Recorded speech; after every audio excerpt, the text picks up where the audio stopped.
Dis-nous, pasteur. Amen, amen, amen, shalom dans vos maisons. Je vous salue, que la paix du Seigneur soit votre vie, que la paix du Seigneur soit votre partage.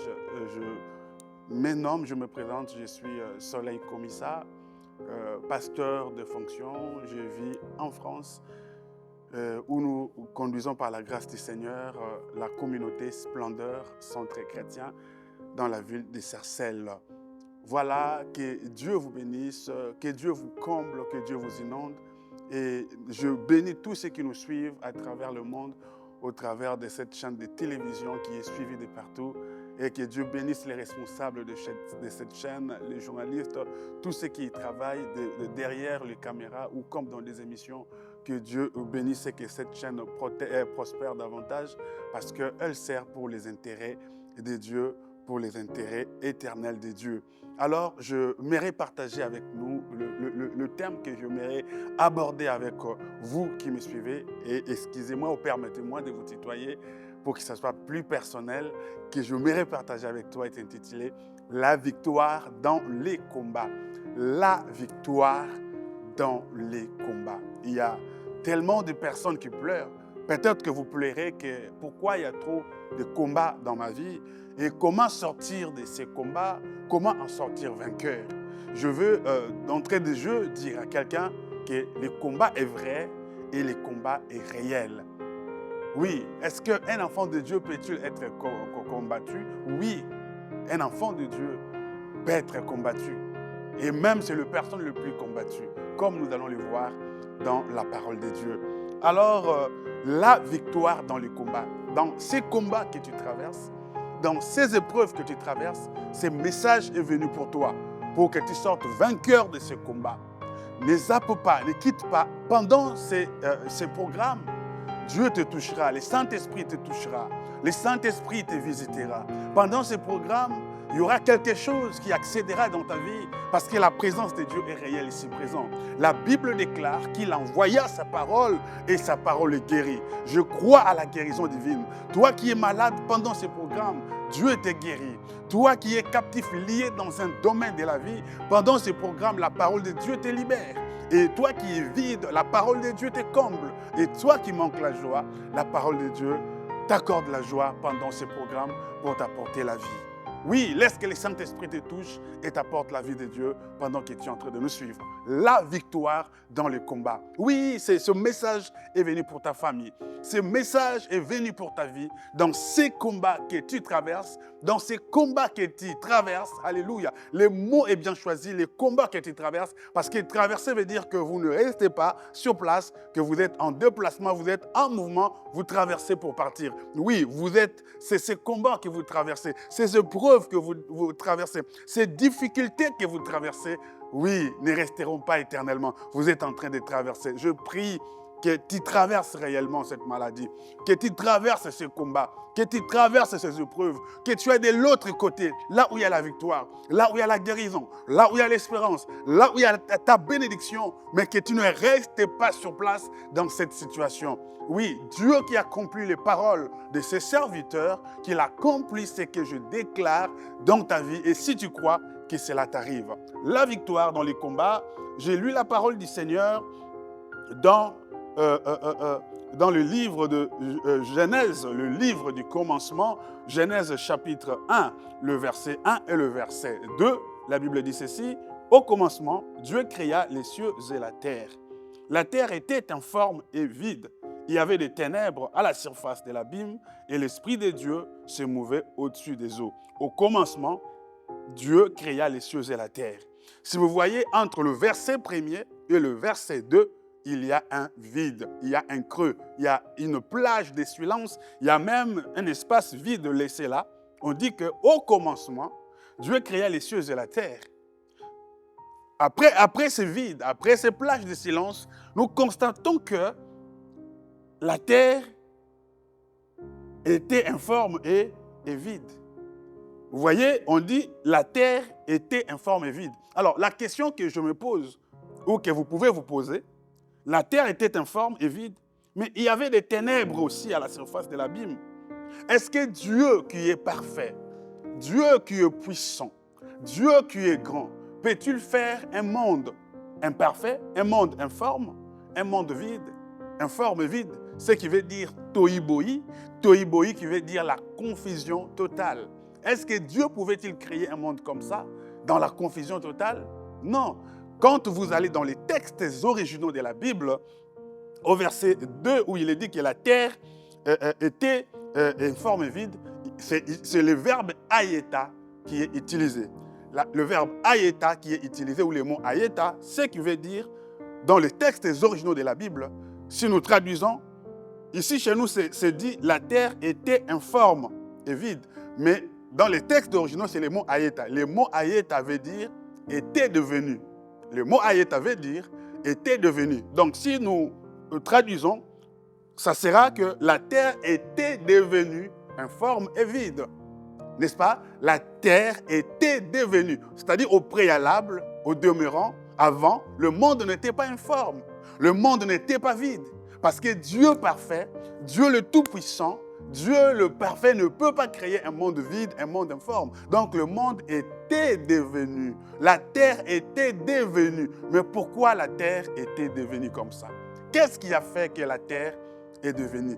Et laisse-moi te dire d'entrée de jeu que tu es la terre.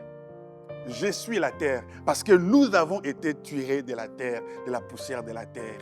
Oui, la terre que tu es. Ta vie au demeurant, au début, dans la pensée de Dieu. Lorsque Dieu t'a créé, lorsque Dieu t'a envoyé au monde, ta vie n'était pas informe comme elle est aujourd'hui. Dans le plan de Dieu, ce n'était pas que ta vie soit informe. Dans le plan de Dieu, ce n'était pas que ta vie soit vide. Dans le plan de Dieu, ce n'était pas que ta vie soit dans la confusion totale que tu vis, que tu traverses dans ton mariage, dans ton commerce, dans ton ministère. Cela n'était pas ainsi, mais cela est devenu après. Mais pourquoi tu vis ce que tu vis aujourd'hui? Pourquoi tu te poses des questions? Pourquoi j'ai été créé? Est-ce que Dieu m'aime-t-il? Est-ce que je peux encore vivre? Est-ce que... Cela n'était pas comme ça, mais cela est devenu. Je prie et je déclare que tu trouves la vie que Dieu avait créée au début pour toi. Que tu retrouves la grande destinée que Dieu avait créée pour ton ministère. La grande destinée que Dieu avait créée pour ton mariage. Oui, Dieu ne t'a pas créé pour que tu restes célibataire à vie. Cela est devenu après. Dieu ne t'a pas créé malade. Dieu n'a jamais créé la maladie. La maladie est venue après. Je déclare que tu retrouves ta vie originelle. Dieu ne t'a jamais créé pauvre. Oui, la pauvreté est venue après. Je prie que tu retrouves ta vraie vie, la vie que Dieu avait destinée pour toi. Si tu crois que cela t'arrive, dans le précieux nom de Jésus. Vous savez, vous avez été créés dans la splendeur. Vous avez été créés dans la gloire. L'homme a été formé, créé dans la présence de Dieu, dans la grande splendeur, dans la grande gloire. Ça, c'est l'origine de l'être aimé, dans la gloire. Et l'homme rentrera dans la gloire. Je prie que tu retrouves la grandeur, que tu retrouves le plan de Dieu, la destinée de Dieu pour toi. Parce qu'il est dit dans la parole, je souhaite que tu prospères à tous égards. Je prie que tu prospères dans tous les domaines de ta vie. Et le monde était devenu, toi aussi comme la terre, moi aussi comme la terre, parce que l'homme a été tiré de la terre. Oui, la terre était devenue, mais au demeurant, avant ce n'était pas ainsi. Mais la question que l'on peut se poser, pourquoi la terre est-elle devenue informe? Pourquoi la terre est-elle devenue informe? Vous savez, la Bible s'explique par elle-même. Nous prenons la Bible, la parole de Dieu, dans Apocalypse chapitre 12, du 7e verset au 12e verset. Apocalypse chapitre 12, du 7e verset au 12e verset, il est dit ceci. « Et il y guerre dans le ciel. Michel et ses anges combattirent contre le dragon. Et les dragons et ses anges combattirent. Mais ils ne furent pas le plus fort, et leur place ne fut plus trouvée dans le ciel. Et il fit précipiter les grands dragons, le serpent ancien, appelé les diables et les satans, celui qui séduit toute la terre, il fit précipiter sur la terre, et ses anges firent précipiter avec lui. Et j'entendis dans le ciel une voix forte qui disait, « Maintenant le salut est arrivé, et la puissance et le règne de notre Dieu, et l'autorité de son Christ, car il a été précipité, l'accusateur de nos frères, c'est lui qui les accusait devant notre Dieu jour et nuit. » Oui, le verset 11, Ils l'ont vaincu à cause du sang de l'agneau et à cause de la parole de leur témoignage. Et ils n'ont pas aimé leur vie jusqu'à craindre la mort. Le verset 12, c'est pourquoi réjouissez-vous, cieux, et vous qui habitez dans les cieux. Malheur à la terre et à la mer, car le diable est descendu vers vous, animé d'une grande colère, sachant qu'il a peu de temps. Malheur à la terre et à la mer, car le diable est descendu vers vous, animé d'une grande colère, sachant qu'il a peu de temps. Il est descendu vers la terre. Oui, il est descendu vers la terre. La terre, c'est toi. La terre, c'est moi. Il est descendu vers la terre. Il est descendu vers toi. Il est descendu vers moi. Oui, mais écoutez, pourquoi la terre était devenue informe? Pourquoi la terre était devenue vide? Pourquoi il y avait la confusion totale? Pourquoi il y avait le noir total? C'est ça la réponse. La terre était devenue. La terre était devenue informe et vide, le sombre total, parce que le diable était précipité. Le diable, les démons ont été précipités sur la terre. Vous voyez, on nous dit que Lucifer, c'est lui qui était Lucifer, c'est lui qui conduisait l'adoration devant Dieu. L'ange qui conduisait l'adoration devant la face de l'Éternel s'est rébellé contre Dieu. Et comme il s'est rébellé contre Dieu, il a voulu prendre la place de Dieu. Vous voyez, le combat n'a pas commencé sur la terre, mais le combat a commencé au ciel. Le combat n'a pas commencé sur la terre, mais le combat a commencé devant la présence de Dieu.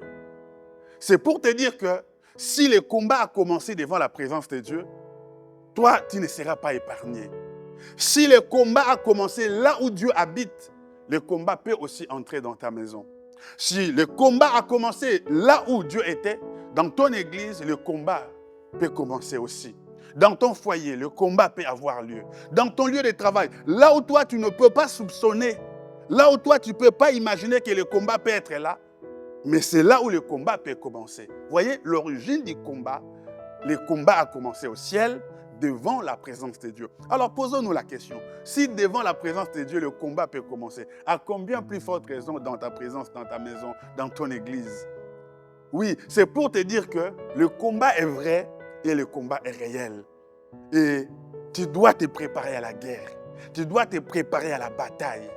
Dit-on dans le monde que qui veut la paix prépare la guerre. Tu veux une grande destinée? Ne t'attends pas à la paix. Tu as une grande étoile, tu envisages une grande vision, une grande destinée. Tu veux de grandes choses? Prépare-toi à la guerre, prépare-toi à la bataille. Alléluia. Mais je viens te dire d'avance, le Dieu qui t'a donné la vision t'accordera la provision. Le Dieu qui a permis ces combats, Dieu aussi accordera la victoire. Nous ne combattons pas pour chercher la victoire, mais nous combattons dans la victoire. Nous combattons dans la victoire. Le combat est réel, mais la victoire est certaine. Et je vais te montrer comment être victorieux dans ces combats, dans ces épreuves qui t'arrivent. Alors, le combat a eu lieu. Dieu a dit à celui qui était son ange, qui conduisait l'adoration, Lucifer, il dit, toi tu es la créature, je ne peux pas te combattre. Dieu a appelé le Michaël, il dit, mais voyez, votre collègue se rebelle contre moi. Moi je suis le créateur, je ne peux pas les combattre. Occupe-toi, prends tes amis, prends les autres anges, occupez-vous de votre collègue, celui qui change, celui qui veut devenir maintenant le diable. C'est à partir de ces moments qu'il a cessé d'être appelé Lucifer, porteur de lumière, l'ange de lumière. C'est à partir de ces moments, à partir de cette rébellion, son identité change. La rébellion change l'identité. Frère, toi qui es dans une église, femme mariée, homme marié, dès que vous commencez à manifester la rébellion, votre identité spirituelle change.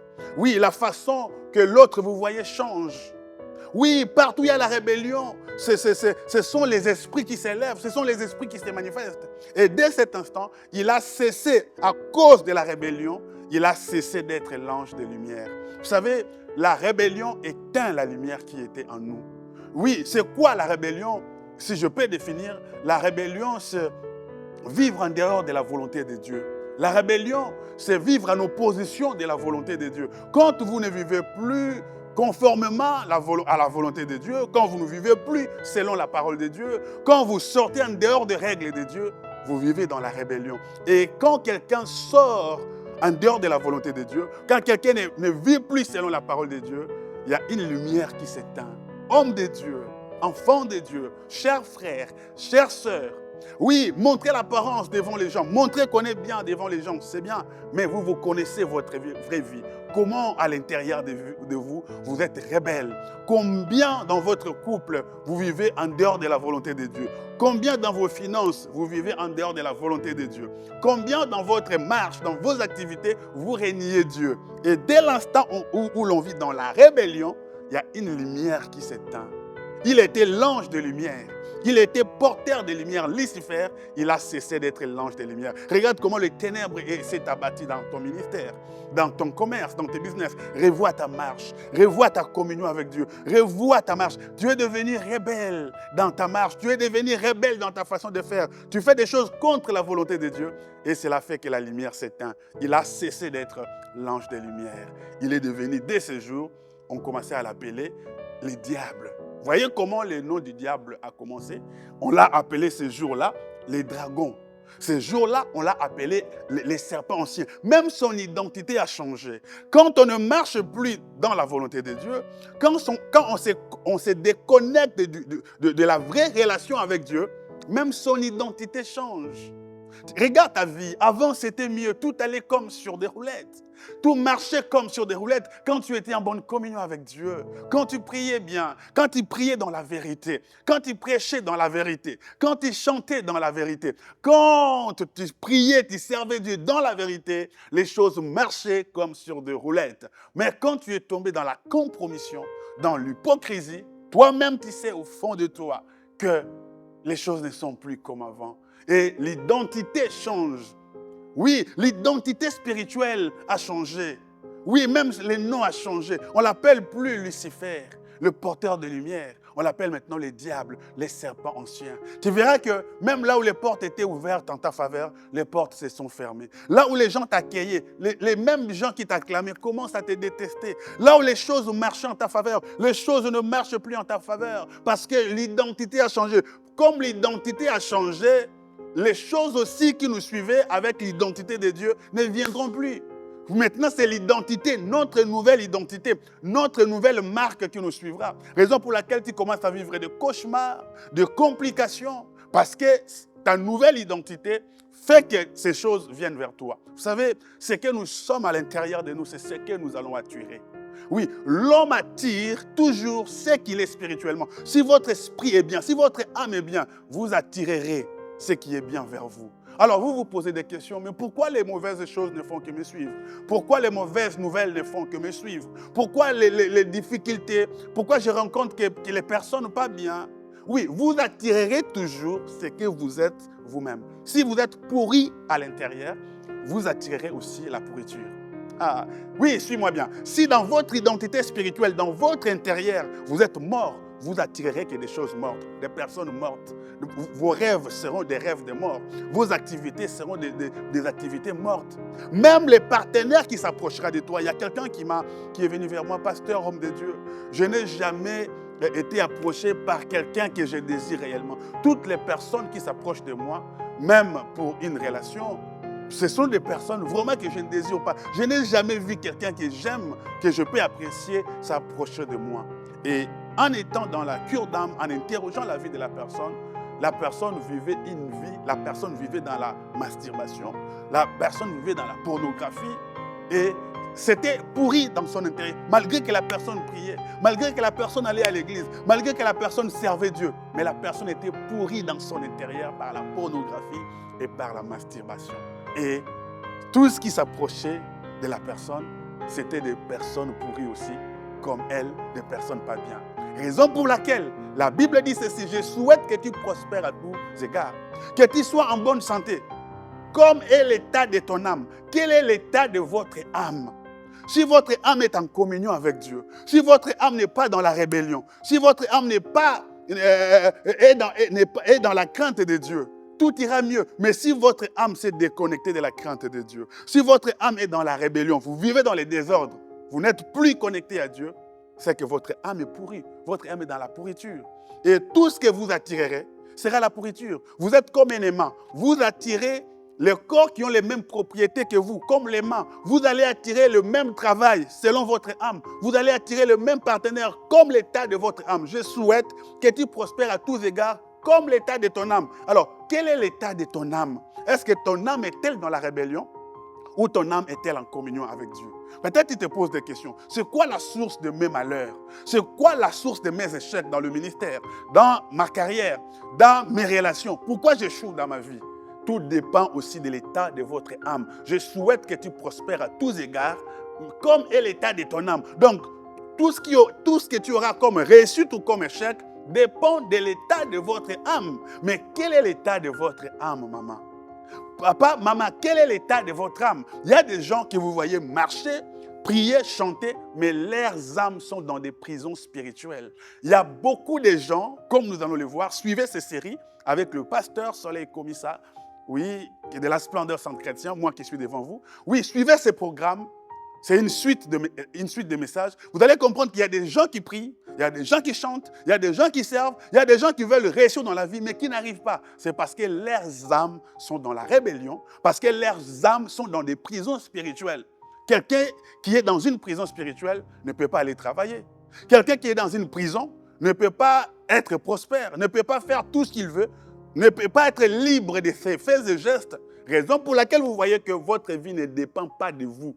Tout ce que vous voulez, vous ne les avez pas. Ce que vous voulez être, vous n'arrivez pas à l'être. Ce que vous voulez avoir, vous n'arrivez pas à l'avoir. C'est comme s'il y avait des prisons. C'est comme si vous étiez bloqué, contrôlé, surveillé. C'est parce que votre âme est emprisonnée. Quel est l'état de votre âme? Oui, je souhaite que tu prospères à tous égards comme est l'état de ton âme. Voilà, bien-aimé dans le Seigneur, je continue pour te dire aujourd'hui qu'il y a guerre. L'identité spirituelle de Lucifer a changé. Il est devenu le diable et le serpent ancien. Et quand il est descendu, la Bible dit ceci: « Malheur à vous qui habitez la terre. » La Bible déclare: « Malheur à vous qui habitez la terre. » Pourquoi la Bible dit malheur? Parce qu'il est descendu vers vous, les habitants de la terre. Il est descendu pas dans la joie, mais animé d'une grande colère. Pourquoi une grande colère? Parce qu'il a peu de temps. Oui, le diable sait qu'il a peu de temps. Si le diable sait qu'il a peu de temps, pourquoi vous êtes dans la négligence? Si le diable, lui, sait qu'il a peu de temps, pourquoi vous voulez servir le diable? Pourquoi vous voulez demeurer dans le péché? Parce que lui-même sait qu'il a peu de temps. Oui, rachetez les temps. Ma sœur, rachète les temps. Mets ta vie en ordre avec Dieu. Mets ta vie en ordre avec le Seigneur. Rachetez les temps, car les jours sont mauvais. Ne remettez pas au lendemain ce que vous êtes capable de faire aujourd'hui. Aujourd'hui, vous êtes vivant. Peut-être que demain, vous ne serez pas vivant. Des gens que vous pensiez, que vous voyez des stars, des célébrités, nous ont quittés. Tu t'es même étonné. Et lui aussi. Et si lui est parti? Si ce pasteur est parti? Si cette célébrité est partie? À combien plus forte raison toi? Nous pensons que la mort, que c'est pour les autres. Oui, ce qui est arrivé à l'autre, cela peut aussi t'arriver. Rachète le temps. Ne remets pas au lendemain ce que vous êtes capable de faire aujourd'hui. Le diable descendit animé d'une grande colère. Accepte Jésus étant ton Seigneur et ton Sauveur personnel. Et si vous l'avez déjà reçu, marchez en nouveauté de vie. Marchez conformément à la parole de Dieu. Ne vivez pas dans la rébellion, parce que la rébellion vous déforme. La rébellion vous sort de la volonté de Dieu. La rébellion, le manque du respect à la parole de Dieu vous sort de la volonté parfaite de Dieu. Et vous déforme et vous prête une autre identité, comme Lucifer qui est devenu le diable.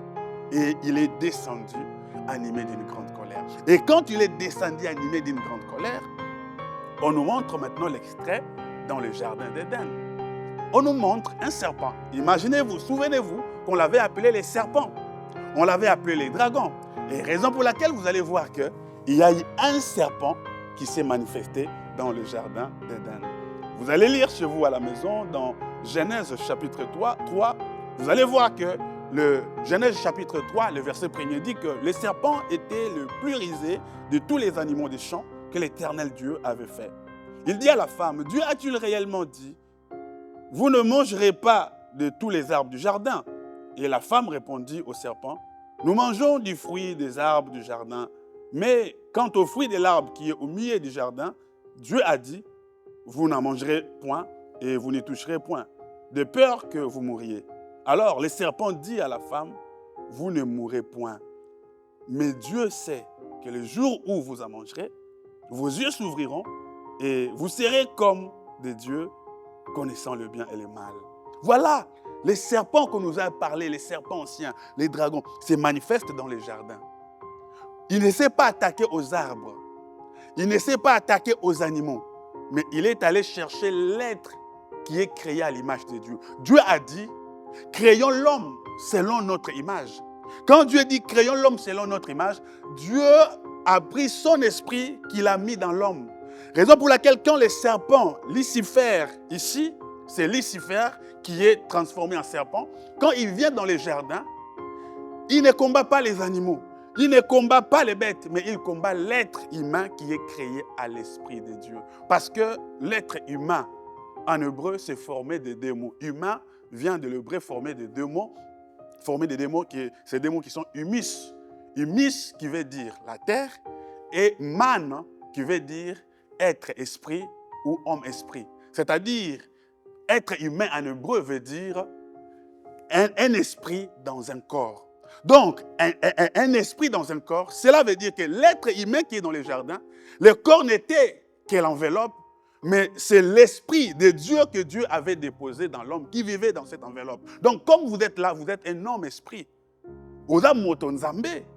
Oui, le corps n'est que l'enveloppe. En toi, il y a l'esprit de Dieu. Donc, l'être humain, c'est un être mystérieux. L'être humain, c'est un être spirituel. C'est pourquoi la Bible dit qu'en réalité, dans l'homme, en vérité, dans l'homme, c'est l'esprit. Le corps n'est que l'enveloppe. Alléluia. Oui, humus, c'est-à-dire la terre. Mais man veut dire être spirituel. C'est-à-dire, humain veut dire un esprit dans un corps. Donc, vous êtes un esprit. Dieu t'a créé à son image, tu es un esprit. Donc ne te néglige plus, ne te compromets plus, tu es un esprit. Et c'est pourquoi le diable, quand il est descendu, il s'est attaqué à l'image de Dieu, l'esprit qu'il a vu dans un corps qui était Adam et Ève. Il les a combattus. Donc c'est pourquoi tu vois le combat dans ta vie. Le diable ne combattra pas ceux qui n'ont pas l'esprit de Dieu. Le diable ne combattra pas ceux qui n'ont pas l'esprit de Dieu. Peut-être ce sont des questions que tu te poses. Je prie, je sers Dieu, mais pourquoi il y a trop de combats dans ma vie? Il y a trop de combats dans votre vie. C'est parce que le diable a vu en vous l'esprit qu'il avait vu là-haut.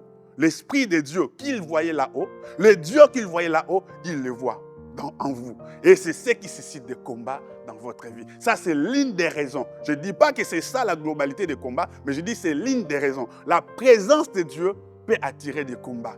Partout où il y a une lumière, il y a toujours des insectes qui arrivent pour essayer de nuire ou d'entourer ou de bousiller cette ampoule. La lumière attire toujours des insectes, les démons. Oui, votre lumière au travail peut susciter des combats. Votre lumière dans une église peut susciter des combats. Votre lumière dans votre famille peut susciter des combats. Et vous pouvez vous dire, mais pourquoi il n'y a que des combats dans ma vie? Pourquoi il y a des épreuves dans ma vie? La présence de Dieu dans la vie de quelqu'un, le toile dans ta vie peut créer des combats. Ta grande destinée, des fois, souvent malheureusement, toi-même tu ne connais pas que ton étoile brille tellement fort ou d'une façon intense. Toi-même tu ne sais pas que ton étoile brille tellement. Oui, mais l'ennemi sait voir. Les mages, le magicien d'Orient ont vu qu'il y a une étoile qui brille. Mais ceux qui étaient là ne voyaient pas cette étoile. L'enfant lui-même ne pouvait pas reconnaître que c'était un bébé étant humain. Il ne reconnaissait pas cette étoile étant bébé, étant humain. Mais les occultistes, les magiciens, le mage pouvaient voir qu'il y a une étoile qui brille là-bas. Oui, ne te néglige plus, homme de Dieu, enfant de Dieu, marche dans la crainte de Dieu. Il y a une étoile qui brille. Tout est question de temps. Au bout d'un moment, bientôt cette étoile va briller. Oui, cette étoile va briller et va servir les nations et tu seras une source de lumière pour l'humanité. Tu seras une source de bénédiction. Et quand tu l'es descendu dans le jardin, il a commencé à attaquer l'être humain, l'être spirituel qui vivait dans un corps, Adam et Ève. Voilà, bien-aimé, la ligne de source de combat. Et c'est là que je viens te dire, n'abandonne pas. Toi qui vois que tu marches avec Dieu, et que la présence de Dieu est dans ta vie, la présence de Dieu peut aussi attirer des combats. Je ne dis pas que tout combat, c'est dit à la présence de Dieu. Mais aujourd'hui, j'aimerais dire que le fait de marcher dans la crainte de Dieu peut t'attirer des combats. Le fait de demeurer dans la présence de Dieu peut provoquer des combats et des assauts de l'ennemi. Mais la Bible dit, petit enfant, ne craignez rien. Si votre combat est noble, si votre combat est juste, si c'est à cause de votre justice, à cause de votre attachement à Dieu, à cause de la présence de Dieu, on vous fera la guerre, mais on ne vous vaincra pas. On vous fera la guerre, mais on ne vous vaincra pas. La Bible dit, 1000 tomberont d'un côté, 10 000 à votre droite, mais vous ne serez point atteints. La Bible déclare que le malheur atteint souvent les justes, mais l'Éternel l'en délivre toujours. Alors, reste fidèle à Dieu. La fidélité à Dieu paye et Dieu sait récompenser. Il est le rémunérateur de tous ceux qui le prient, de tous ceux qui le cherchent. Parce qu'il cherche, il recherche le vrai adorateur, ceux qui l'adorent en esprit et en vérité. Soit de ceux qui prient, de ceux qui le cherchent et qui le recherchent en esprit et en vérité. Et la victoire sera votre partage malgré les combats, malgré les épreuves. L'un des secrets de la victoire et de sortir victorieux des combats, dans le combat, c'est de rester un homme spirituel, une femme spirituelle, c'est de prier Dieu, mais dans la vérité, adorer Dieu dans la vérité, ne pas avoir un pied dedans, un pied dehors, ne pas marcher dans l'hypocrisie, ne pas marcher dans la compromission, mais rester fidèle, rester authentique, rester vrai sur le droit chemin qui est Jésus. Et quelle que soit la nature, quelle que soit la taille du Goliath, quelle que soit la puissance de la sorcellerie, quel que soit l'entourage de ceux qui vous combattent, vous sortirez plus que vainqueurs parce que Dieu est fidèle à sa parole. Oui, votre vie est cachée en Christ et Christ est caché en Dieu. De même que bako simba nzambe te ba bomaye, bako simba yesu te ba bomaye, ta vie sera toujours protégée. Demeure fidèle et la gloire de Dieu t'accompagnera. Laisse que la bonne main de Dieu te localise. Laisse que Dieu te bénisse, toi qui as suivi ces programmes. Laisse que la puissance de Dieu te localise. Laisse que la grâce de Dieu te localise et que tu sois libéré. Je prie que toi qui étais loin de Dieu, que tu reviennes au Seigneur. Toi qui n'avais jamais donné ta vie à Jésus, que tu l'acceptes étant ton Seigneur et ton Sauveur. Tu peux dire, Seigneur Jésus, entre dans mon cœur. Sois mon Seigneur et sois mon Sauveur. Pardonne-moi mes péchés. Je veux marcher en nouveauté de vie. Et toi qui étais déjà chrétien, mais qui commençait à vivre dans la compromission, dans l'hypocrisie, tu peux faire cette prière après moi. Dire, Seigneur Jésus, je reviens à la maison. Pardonne-moi mes péchés. Lave ma vie.